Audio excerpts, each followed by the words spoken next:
Alright, this is John Cola with GrowingYourGreens.com. Today we have another exciting episode, but before I start the episode, I want to wish everybody out there, all my viewers that are watching this right now, a very happy new year.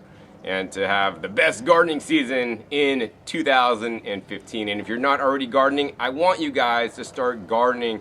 Now is the time to start planting, order seeds, get them started so that you will have them ready after the last frost date has passed in your area.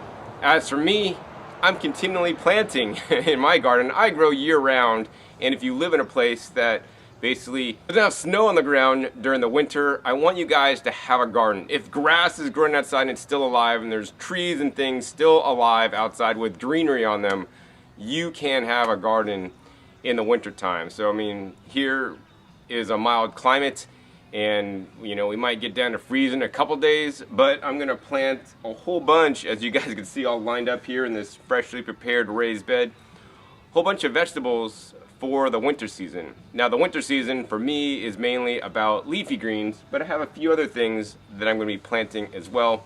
So I guess without further ado, let's go ahead and give you guys a close-up shot of some of the plants I'll be planting this winter. Right now we're gonna go ahead and share with you guys the different plants I'm growing in the winter that you may want to try also. These are all frost tolerant to some extent, but if there's snow outside, probably not going to make it. First we have the beets Chioggia. I like to encourage and let you guys grow different varieties of the same plant. So don't just grow the common beets, grow some uncommon ones. Next we got the bull's blood beet. Next we got the bull door beet. I believe that's like a nice yellow one. Next we got the beets Cylindra. It's a cylindrical beet. Next we got the broccolini Spirula Getolino. Next we got some Gailon green lance. And I want to encourage you guys to plant diversity, because in case you have a crop failure, right? I know some of these guys are going to work, probably most of them actually. Next we got kohlrabi. Kohlrabi is a really cool one.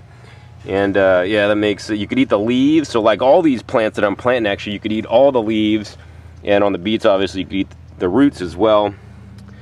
And on the kohlrabi it makes an enlarged stem. So if you ever had broccoli stock, one of my favorite things that my girlfriend likes is actually shredded broccoli stalks or broccoli slaw, and it'd be perfect to make the same out of kohlrabi. She's gonna love it. Next we got some mustard greens, Euchenia Savoy. And that one's really a more mild mustard green. Of course, we have the Komatsuna red. Once again, planting my foods of color, and gonna stagger the planting so it looks really cool in the bed. Next, we got, of course, some pak choi, and then next we got some kohlrabi garth. I got all different varieties of some of these same plants. Kohlrabi, and while I am German, I can't pronounce German. It's Super Schletzum. I don't know, something like that. There's a label. This is supposed to make some super giant 10-inch green skin kohlrabi. I'm looking forward to having maybe foot long ones.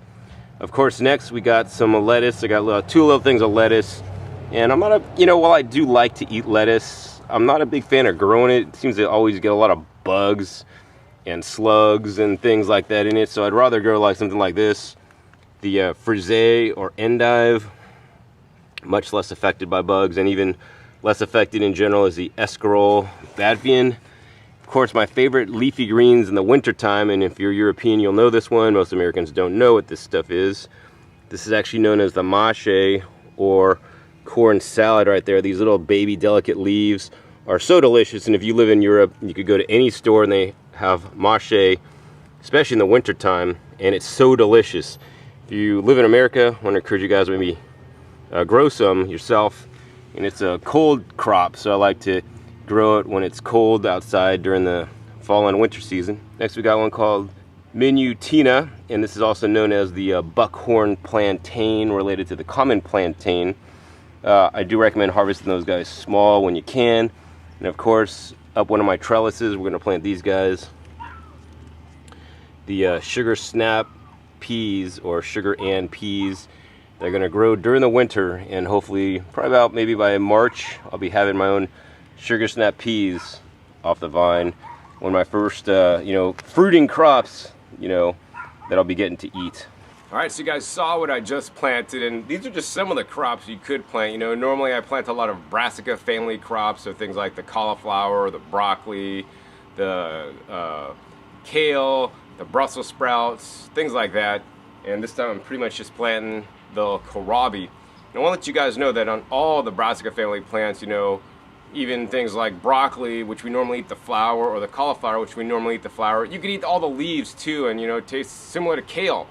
And especially if you've had those in the summertime and you didn't like them, I want to encourage you guys to grow them again in the winter, or if you have a place that does have snow, you can plant them early out, even if it's not past your last frost date, as long as it's going to have more mild climate.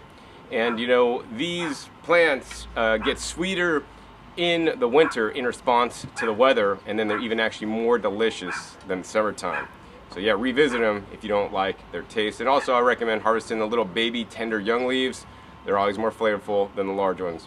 I got a lot of work ahead of me. I'm going to go ahead and plant this bed out, and hopefully I get back at you, show you guys it finished. All right, so as you guys can see, it's getting a bit darker, and I actually finally got all my plants planted out. You know, instead of staggering them in and doing different ones in order of time efficiency, I basically planted one type of green, winter green, in each row, and this is going to be pretty cool when they get tall. And I want you guys to pay attention when you do plant things. Like I tried to plant some of the smaller stuff, like the mache, which stays low, you know, small, and this grows a little bit taller. That might grow about the same height.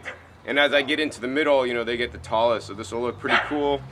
And yeah, that's pretty much a lot of winter greens that I got planted. You know, so I want to let you guys know, you know, while I am doing a winter garden, I know that you guys are maybe envious because you live in some place that snows, but you can also still have a winter garden no matter where you live in the whole world, even Antarctica. You can actually simply grow indoors. So if you're not able to grow inside, I do highly encourage you guys to grow indoors. You can grow things like sprouts and microgreens. I'll put links down below to my videos on how to grow sprouts and microgreens indoors year-round.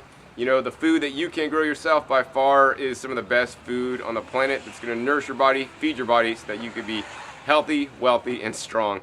Hope you guys enjoyed this episode, learning what I'm planting here in the wintertime. Once again, my name is John Kohler with GrowingYourGreens.com. And until next time, remember, keep on growing.